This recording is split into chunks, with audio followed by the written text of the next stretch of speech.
میرا خون میں نہایا، یہ کیا ہوا دلبر، ہے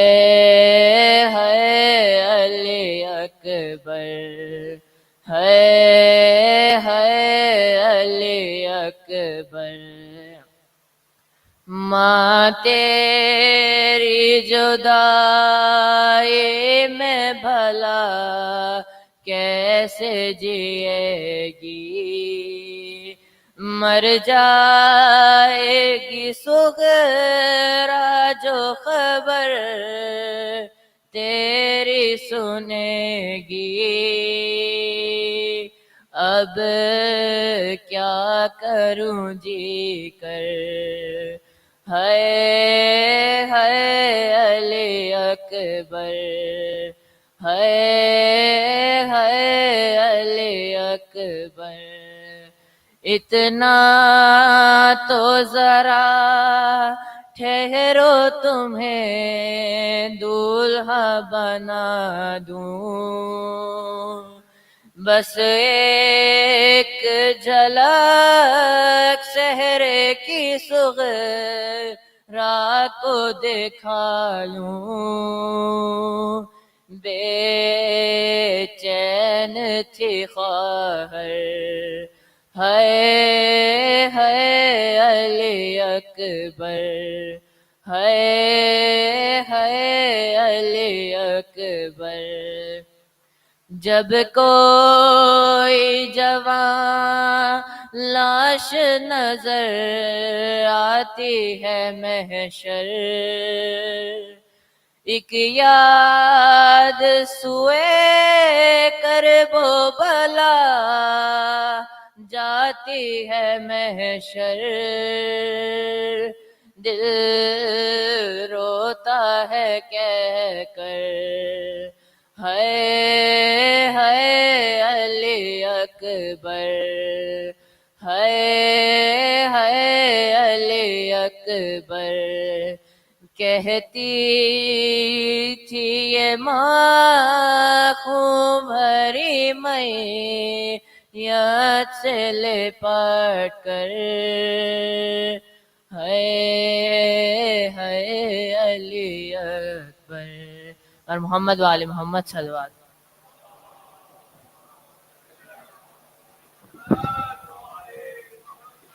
ایک گاڑی FA0184 FA0184 white every wrong parking میں، برائے مہربانی ہٹا دیں۔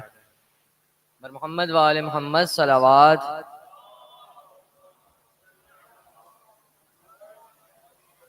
اصغر میں تیری ماں ہوں، اصغر میں تیری ماں ہوں، آ جاؤ چاند میرے تیری پیاس میں بجھاؤں، اصغر میں تیری ماں ہوں، میرے لاڈلے کہاں ہو، میرے لاڈلے کہاں ہو، سینے تمہیں لگاؤں، اصغر میں تیری ماں ہوں، آ جاؤ چاند میرے تیری پیاس میں بجھاؤں، اصغر میں تیری ماں ہوں۔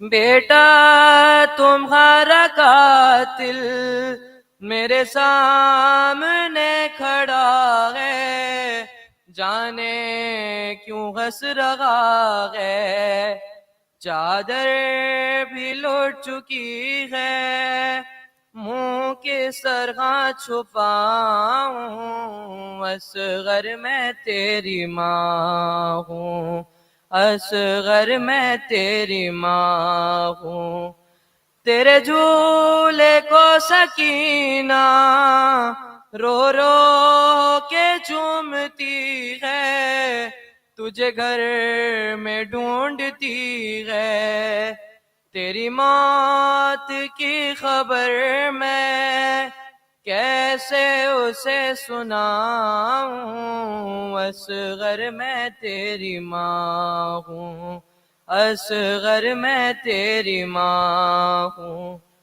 نیزے سے گر رہا ہے ننھا سا سر تمہارا، دل روتا ہے ہمارا، میرے ہاتھ تو بندھے ہیں، سر کس طرح اٹھاؤں، اصغر میں تیری ماں ہوں، اصغر میں تیری ماں ہوں، میری جان جا رہی ہے یہ سوچ سوچ اصغر، اس پھول سے گلے پر یہ تیر کیسے جھیلا، بہنوں کو کیا بتاؤں، اصغر میں تیری ماں ہوں، آ جاؤ چاند میرے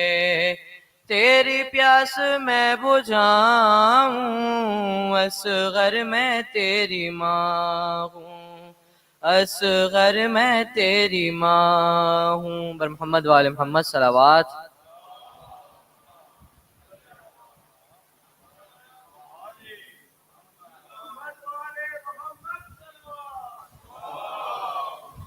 صلی علی محمد۔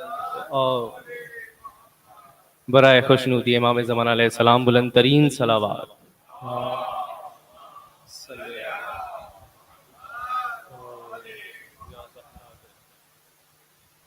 آسمان لرزا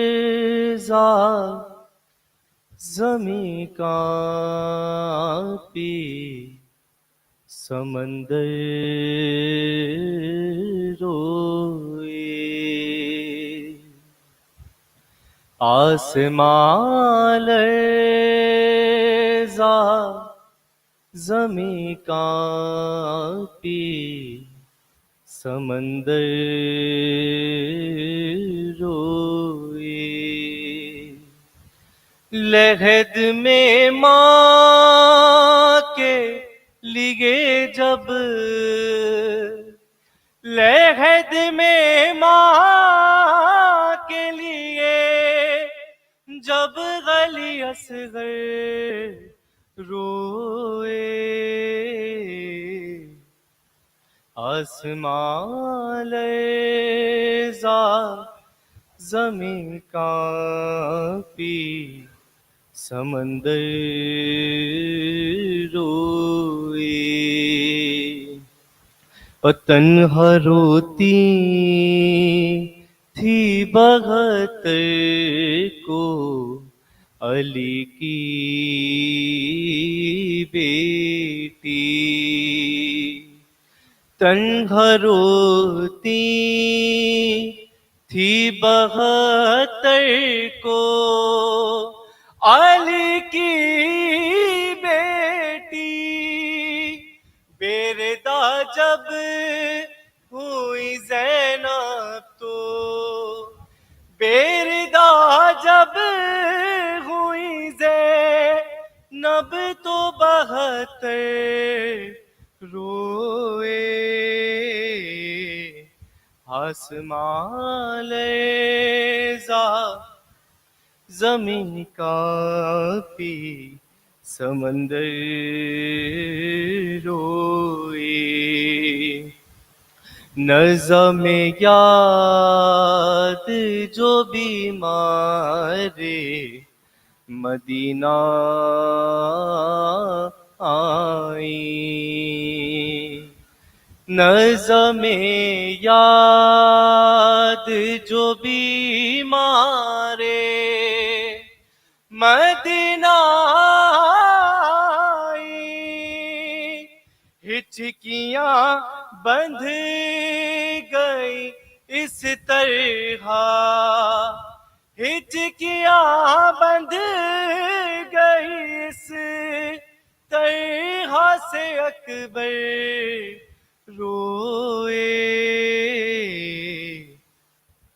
ایسے رویا نہ کسی باپ کو بیٹا کوئی، ایسے رویا نہ کسی باپ کو بیٹا کوئی، جیسے 40 برس عابد، جیسے 40 برس عابد مضطر روئے، اور سن کے گئے میر تکلم تیرا مجلس میں سلام، سن کے گئے میر تکلم تیرا مجلس میں سلام، فاطمہ روئی علی روئے، فاطمہ روئی علی روئے، پیغمبر روئے، آسمان لرزا زمیں کانپی، سمندر روئے، پر محمد و آل محمد صلوات۔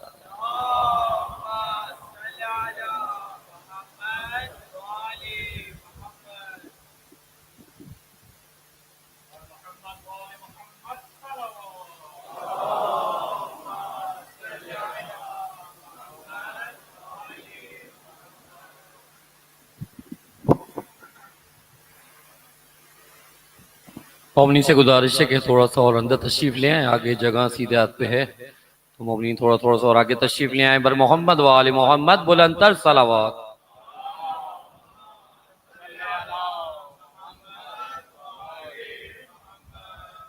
بار دیگر نعرہ صلوات۔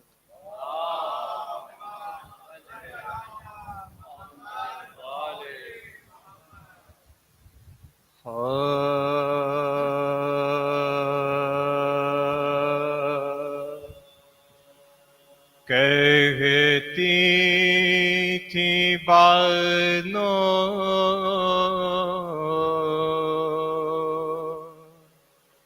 اصغر جانی،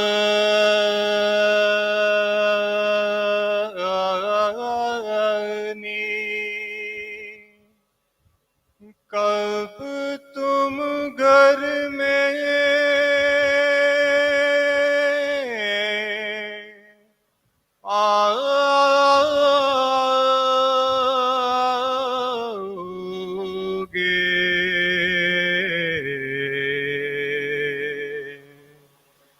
کہتی تھی بانو اصغر جانی،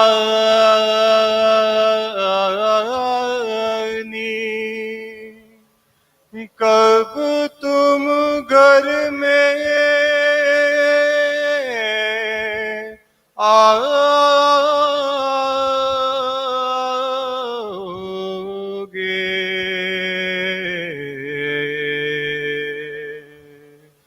دریا پر سے پی کر پانی، کب تم گھر میں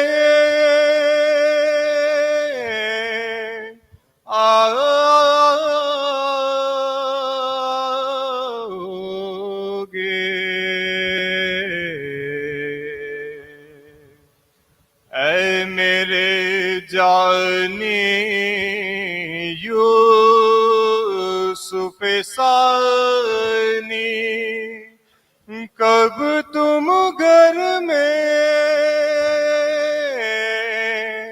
آؤگے،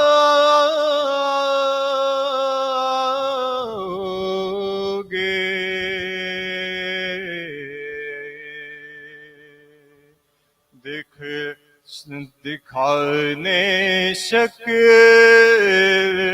نمانی کب تم گھر میں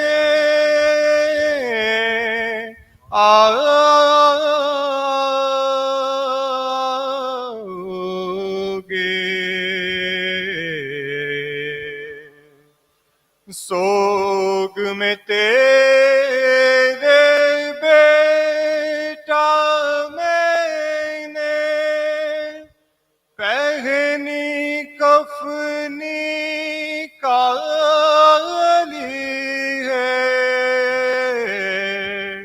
سوگ میں تیرے بیٹا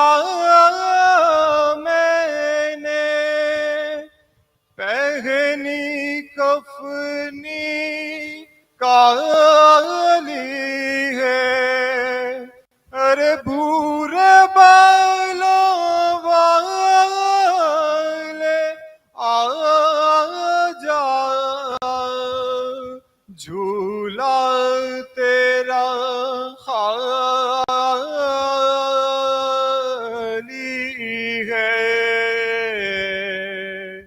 کہتی تھی بانو نعرہ سلوات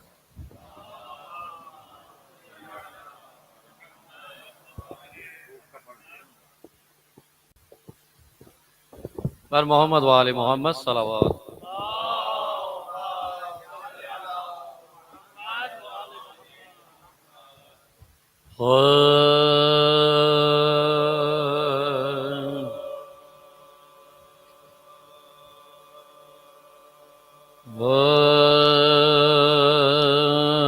مر جائے جو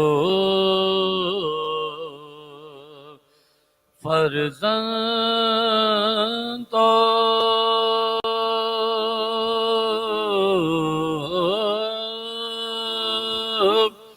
کیا چارہ ہے امام حسن کا ایک ہی بیٹا حضرت قاسم کے حوالے سے مرثیہ ہے لیکن کیونکہ کوئی بھی شہید ہو تعلق ہے ایک رشتہ ہے مر جائے جو فرزند تو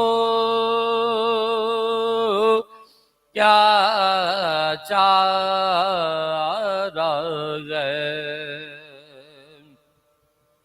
ہاں صبر علاج دل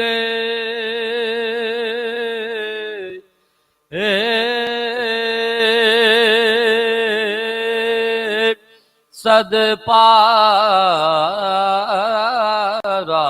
ہے ہاں صبر علاج دل صد پارہ ہے اصغر کو لٹا قبر میں یہ کہتے دے حسین آرام کرو اب یہی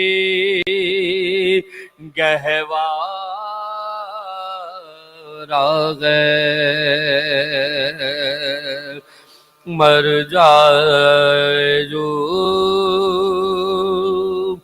فاتحہ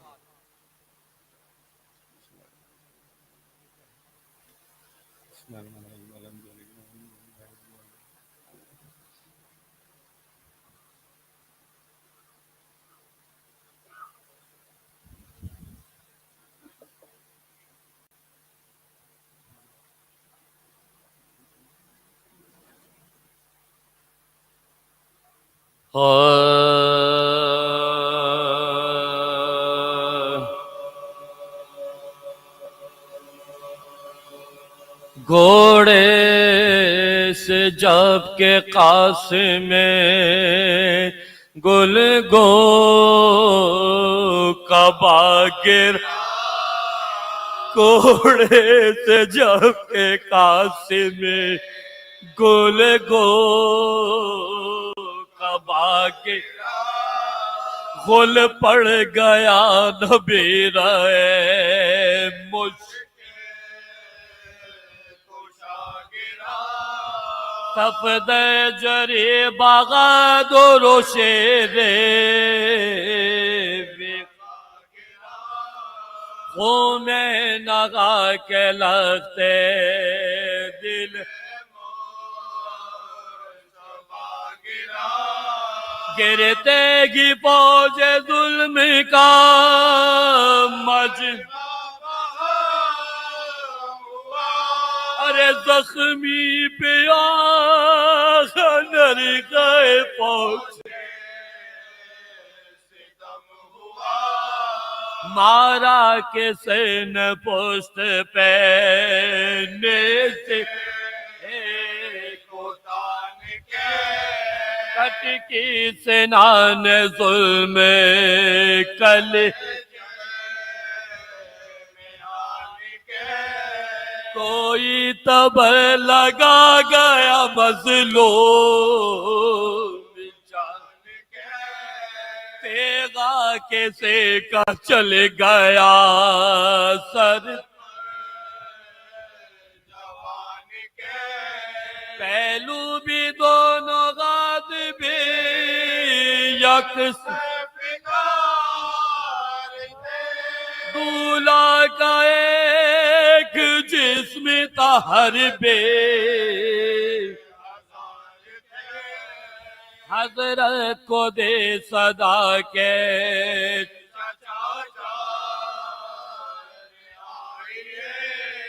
خادم ہوا حضور پہ قربان دنیا میں کوئی دم کا غمہمان سر کاٹنے کا ہوتا ہے جلاد پہنچے تیغے تو پیکر قاتل کرے گئے ہاتھ میں خنجر قاتل کھڑے گئے ہاتھوں میں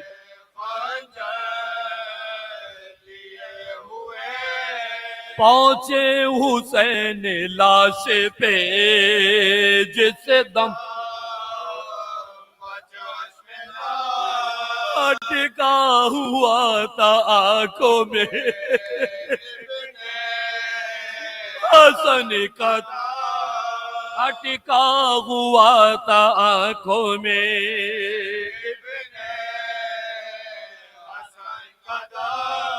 کرے اپنا بیٹی کا یہ پکارے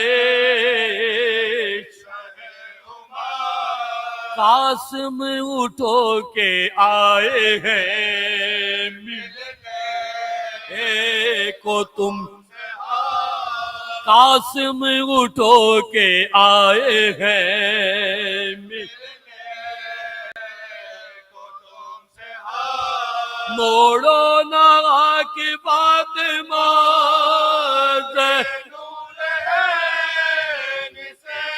باتیں تو کچھ کرو دمیا کیا بولتے کہ موت نے تھا سیدھی نہ کے نا منہ اپنا ادھر ہچکی کے درد نے تاغو بالا جگر بس مسکرا کے بھاگے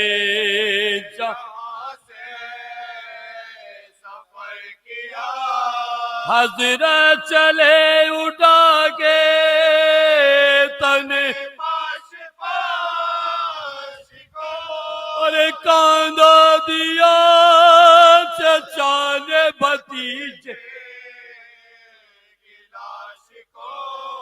حضرت چلے اٹھا کے تن پاس کاندھا دیا چچا نے بھتیجے گھوڑے سے جب کے قاسم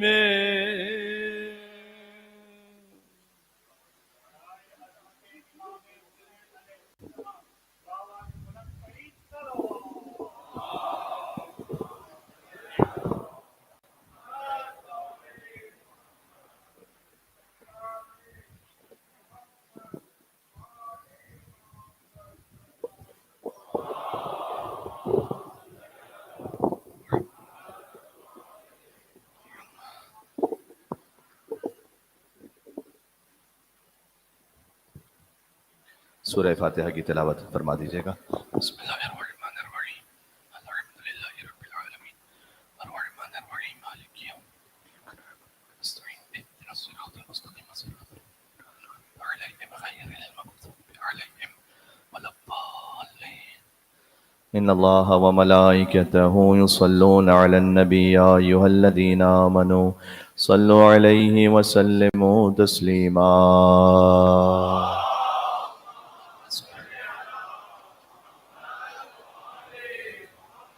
اعوذ باللہ من الشیطان الرجیم بسم اللہ الرحمن الرحیم وبہ نستعین وہو خیر ناصر ومعین والعاقبۃ للمتقین والجنۃ للموحدین والنار للعاصین والصلاة والسلام علی اشرف الانبیاء والمرسلین حبیب الہ العالمین سیدنا ونبینا وشفیع ذنوبنا وطبیب نفوسنا ومولانا بالقاسم محمد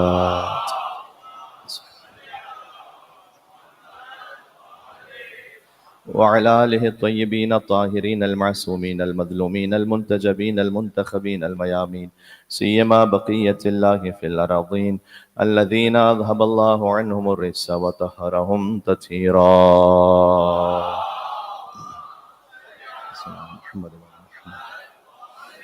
رحمة الله على محبيهم واللعنة الدائمة على أعدائهم أجمعين۔ آج چونکہ مولا حسن علیہ السلام کی اولاد طاہرہ کا ذکر ہے مصائب میں، لہذا امام حسن علیہ السلام سے توسل اختیار کرتے ہیں۔ بسم اللہ الرحمن الرحیم۔ یا ابا محمد یا حسن بن علی ایھا المجتبی یا ابن رسول اللہ یا حجت اللہ علی خلقہ یا سیدنا و مولانا انا توجہنا واستشفعنا وتوسلنا بک الی اللہ وقدمناک بین یدی حاجاتنا۔ نام امام حسن پر یوم جیہن عند اللہ اشفع لنا عند اللہ یوم جیہن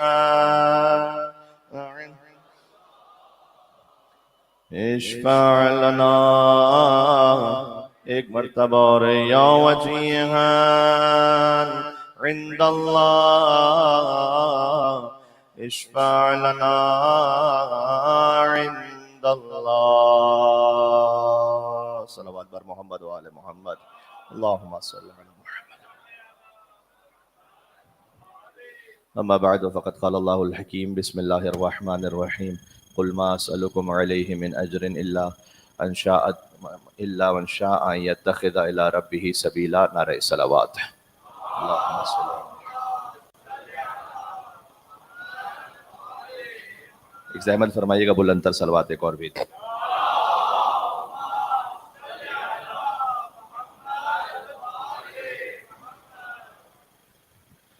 امام معصوم کا فرمان ذیشان ہے کہ جب خدا کسی کے ساتھ خیر کا ارادہ کرتا ہے تو اس کے قلب میں محبت حسین کو ودیعت فرماتا ہے۔ اللہ تعالیٰ نے جو ہمارا جسم خلق کیا ہے اس میں قلب کی خاص حیثیت ہے، اور یہ اللہ عز و جل یا تو حدیث قدسی ہے یا امام معصوم کا فرمان ہے کہ قلب المؤمن حرام اللہ. مومن کا جو قلب ہے وہ عام حیثیت نہیں رکھتا، مومن کا قلب اللہ کا حرم ہے. امام معصوم کا حرم ہوتا ہے نا، یہاں جہاں امام معصوم ہے، اس طرح سے مومن کا قلب وہ اللہ کا حرم ہے. تو اللہ سبحانہ و تعالیٰ نے پورے جسم میں جس مقام کو اپنے لیے منتخب فرمایا ہے وہ قلب ہے، اور اللہ جس کے ساتھ خیر کا ارادہ کرتا ہے اس قلب میں حسین کی محبت کو رکھتا ہے. اور آگے فرمائے وحب زیارت، فقط حسین علیہ السلام کی محبت کو نہیں بلکہ ان کی زیارت کی محبت کو بھی دل میں ڈال دیتا ہے. تو اگر یہ بڑی بلیغ تعبیر ہے، بہت سے مومنین ہوتے ہیں جو کہتے ہیں کہ مولانا صاحب ہم کوشش تو کر رہے ہیں لیکن اسباب اتنے نہیں ہیں کہ ہم زیارت پر جا سکیں. تو اگر کوئی زیارت پر نہ بھی جا سکے لیکن اس کے دل میں محبت ہے زیارت کی، تو خود بخود اللہ سبحانہ و تعالیٰ نے اس کے ساتھ خیر کا ارادہ کیا ہوا ہے. یہاں یہ نہیں فرمایا کہ اللہ اس کو زیارت پر یقیناً پہنچا بھی دے گا، ہو سکتا ہے جا سکے ہو سکتا ہے نہ جا سکے، لیکن اگر کم از کم زیارت کی محبت ہے تو اللہ سبحانہ و تعالیٰ نے اس کے ساتھ خیر کا ارادہ کیا ہے. یہ خود اپنے آپ میں ایک چیک کرنے کا معیار و پیمانہ ہے کہ اللہ سبحانہ و تعالیٰ نے اگر امام حسین کی محبت رکھی، جو یقین رکھی آپ محبت امام حسین میں تشریف فرمائے، اور ان کی زیارت کی محبت رکھی، اللہ عز و جل نے خیر کا ارادہ کیا. ایک مل کے صلوات بھیجے گا نام امام حسین علیہ الصلوۃ والسلام پر.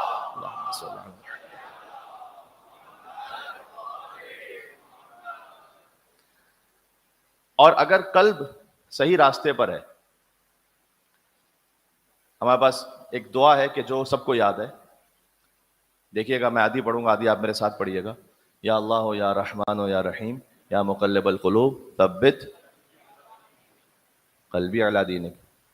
اے اللہ، اے رحمان، اے دلوں کو بدل دینے والے، تو میرے دل کو اپنے دین پر ثابت قدم رکھ. یہاں پر یہ نہیں فرمایا ثبت سمعی علی دینک، میری سماعتوں کو اپنے دین پر ثابت قدم رکھ، حالانکہ کان بھی دین پر ہونے چاہیے. ثبت لسانی علی دینک، میرے زبان کو اپنے دین پر ثابت قدم رکھ، میری آنکھوں کو اپنے دین پر ثابت قدم رکھ. قلب کے لیے کہا ہے، دل کے لیے. کیوں؟ اس لیے کہ اگر دل ثابت قدم ہے تو زبان بھی صحیح راستے پر ہے، نگاہیں بھی صحیح راستے پر ہیں، سماعتیں بھی صحیح راستے پر ہیں. دل وہ ہے کہ جہاں سے سب کنٹرول ہو رہا ہے، تو دل کو دین پر ثابت قدم رکھ. اگر دل صحیح تقویٰ کے ساتھ ہے تو زبان بھی تقویٰ کے ساتھ ہے، نگاہیں بھی تقویٰ کے ساتھ ہے، ہاتھ بھی تقویٰ کے ساتھ ہے، پیر بھی تقویٰ کے ساتھ ہے. اس خاطر ہے کہ جو آپ مجلس امام حسین السلام میں تشریف فرمائے تو میں ایک آیت پڑھ رہا ہوں، سورہ حج کی آیت، وَمَن يُعَظِّمْ شَعَائِرَ اللَّهِ فَإِنَّهَا مِن تَقْوَى الْقُلُوبِ. فرمایا جو شاعر اللہ کا احترام رکھے وہ دل کے تقویٰ کی علامت ہے. شاعر اللہ کیا مطلب ہے؟ شاعر شعیرہ کی جمع ہے، شعیرہ یعنی علامت، سائن. شعائر یعنی اللہ کی علامتیں. جو اللہ کی علامتوں کی تعظیم کرے وہ دل کے تقویٰ کی علامت ہے. دو لفظ ہیں قرآن میں جسے بسا اوقات ہمارے جو وہابی بھائی ہیں وہ اس کو مکس کر دیتے ہیں، اور کبھی ناسمجھی کی وجہ سے یا کبھی یہ کہ اور ایک کنفیوژن کریٹ ہو جاتی ہے. وہ کیا ہے؟ وہ یہ کہ عبادت اللہ کی ہے، تعظیم شاعر اللہ کی ہے. تو اگر تعظیم ہو رہی ہے علم کی، تعظیم ہو رہی ہے تعزیے کی، تعظیم ہو رہی ہے تابوت کی، تو مولانا یہ کیسے شاعر اللہ میں سے ہو گئے؟ یہ تو جمادات ہے، بظاہر ایک لکڑی ہے. تو اسی لیے اللہ سبحانہ و تعالیٰ نے مثال جو دی ہے قرآن میں شاعر اللہ کی، ان الصفا والمروہ من شعائر اللہ. صفا اور مروہ کی پہاڑیاں شاعر اللہ میں سے. پہاڑی پتھر ہے خالی، اللہ نے کہا شاعر اللہ میں سے، احترام کرو اس کا. عبادت اللہ کی ہے، تعظیم شاعر اللہ کی ہے، یہ ذہن میں رکھیے گا. تو جب علم مبارک کا احترام ہے، جب گنبد کا احترام ہے، جب تابوت کا احترام ہے، اور ان کا احترام اس خاطر ہے کہ اللہ تعالیٰ نے کہا ان صفا والمروہ من شاعر اللہ. صفا اور مروہ شاعر اللہ میں سے کچھ مثالیں ہیں، من شاعر اللہ. شاعر اللہ کمپلیٹ نہیں ہے یہ لسٹ، توجہ رکھیے گا. صفا اور مروہ شاعر اللہ میں سے ہیں. اچھا، اس کی دو مثالیں ہیں ہمارے پاس قرآن کریم میں. شاعر اللہ کی دو مثالیں ہیں، ایک ہے صفا اور مروہ جو پہاڑیاں ہیں، دوسری مثال ہے وَالْبُدْنَ جَعَلْنَاهَا لَكُم مِّن شَعَائِرِ اللَّهِ. وہ قربانی کا جانور کہ جسے تم نشان لگا کر قربانی کے لیے متعین کر دو، شاعر اللہ میں سے. یعنی اللہ تعالیٰ نے یہاں عجیب کمال کیا ہے. ایک مثال دی ہے پہاڑی کی، ایک مثال دی ہے جانور کی. انسان کی تو مثال ہی نہیں دی اللہ سبحانہ و تعالیٰ نے. ہاں، اللہ تعالیٰ انسان پر تو آیا ہی نہیں یہاں پر. شاعر اللہ کی مثال میں ایک پہاڑی کی مثال دی, ایک حیوان کی مثال دی. شاعر اللہ جسے دیکھ کر اللہ یاد آ جائے. صفا اور مروہ کو دیکھ کر اللہ کیوں یاد آتا ہے؟ صفا اور مروہ کو دیکھ کر اللہ اس لیے یاد آتا ہے کہ یہاں پر ایک حجت خدا کی ماں اپنے فرزند کی پیاس بجھانے کے لیے دوڑی تھی.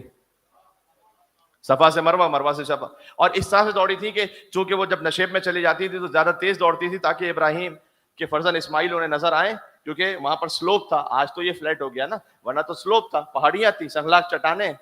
آج بھی جب یہ ایئر کنڈیشنڈ ہے اور فلیٹ ہے تب بھی صحیح کرنا کوئی اتنا آسان کام نہیں لگتا, اس کے لیے بڑی زحمت اٹھانا پڑتی ہے. تو اس زمانے میں کہ جب شدید ترین دھوپ ہے اور سنگلاخ چٹانیں, جیسے میں نے کہا کہ پتھر ہیں, وہاں پر اللہ جانے کیا کچھ ہے, اس میں حضرت ہاجرہ سلام اللہ علیہا دوڑ رہی ہیں, اور جب وہ نشیب کی طرف جاتی ہیں جہاں سلائڈ ہے, سلانٹ ہے, اور نیچے جاتی ہیں تو انہیں اسماعیل نظر نہیں آتے, اس لیے جلدی جلدی دوڑتی ہیں, اور جلدی دوڑتی ہیں تاکہ اسماعیل ان کو نظر آئیں. تو وہ بھی اللہ سبحانہ و تعالیٰ نے کہا کہ کاپی کرو, جو گرین لائٹس آج لگی ہوئی ہیں کہ آپ ہر والا کیجئے, تھوڑا جلدی دوڑیے. یہ کیا ہو رہا ہے؟ یہ علامہ رشید ترابی صاحب اللہ مقام نے ایک مثال دی ہے شاعر امام حسین کو سمجھنے کے لیے. اگر آپ حج کو دیکھیں ایز این آؤٹ سائڈر, جس کو بیک گراؤنڈ نہیں پتا, ہسٹری نہیں پتا, just as an out cider آپ حج کو واچ کریں کہ کچھ لوگ ہیں کہ جو ایک گھر کے گرد گھومے جا رہے ہیں. یہ کیا ہو رہا ہے؟ اگر آپ اس کے بیک گراؤنڈ کو, پس منظر کو نکال کر فقط آپٹکس میں ظاہر کے عمل کو دیکھیں تو کوئی لاجک نہیں بن رہی. گھومنا خالی. اس کے بعد آؤ صفا مروہ کے درمیان بھی دوڑو, اس کا کیا سینس ہے؟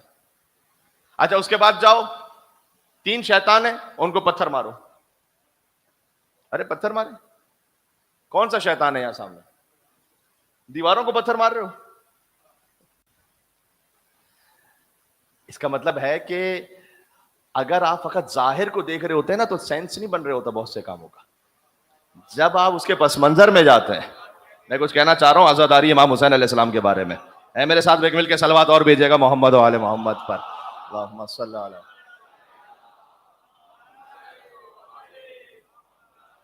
تو وہاں پر لگ رہا ہے کہ یہ صفا مروہ کے درمیان دوڑ رہے ہیں, سمجھ میں نہیں آ رہا کیوں. جب اس کا پس منظر پتا چلے تو پھر یہ ہے کہ اچھا, اس لیے کہ ایک نبی خدا کی فرض کیجئے کہ والدہ یہاں پر دوڑی تھی, کنکر اس لیے مار رہے ہیں کہ یہ بھی ایک تاریخ کو یاد رکھنا ہے. صحیح ہے, تاریخ کو یاد رکھنا ہے, کیونکہ جب ابراہیم علیہ السلام اسماعیل کو لے کے جا رہے ہیں تو پہلے شیطان آیا ہے حضرت ہاجرہ کے پاس بہکانے کے لیے کہ وہ دیکھو, پہلے تو ابراہیم علیہ السلام کے پاس آیا کہ تم نے خواب دیکھا ہے, خواب میں کیا بیٹے کو ذبح کر رہے ہو, ذرا عقل سے بھی سوچو. اب جہاں کوئی عشق کے معاملات ہوتے ہیں نا, پھر وہاں پر عقل, وہاں پر حکم خدا کے سامنے سرنڈر ہو جانا ہے. بظاہر کوئی سینس نہیں بنتی عقل کے حساب سے, وہ عقل کے جس میں خدا نہیں ہے کہ بیٹے کو میں ذبح کر دوں گا.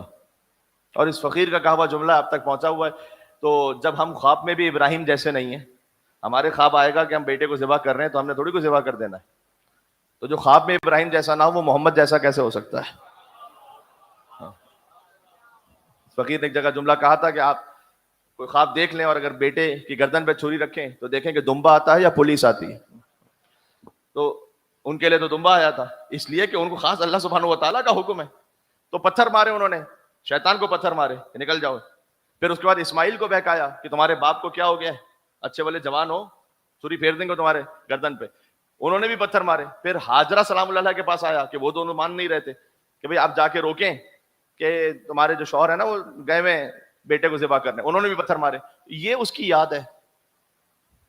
ناؤ اٹ میک سینس کہ اچھا اس واقعے کی یاد ہے.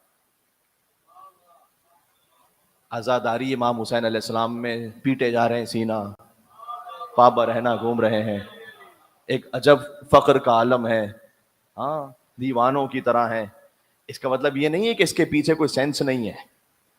ہاں میں کچھ کہنا چاہ رہا ہوں یہاں پر, شبیر کے دیوانوں کو سمجھائے نا دنیا.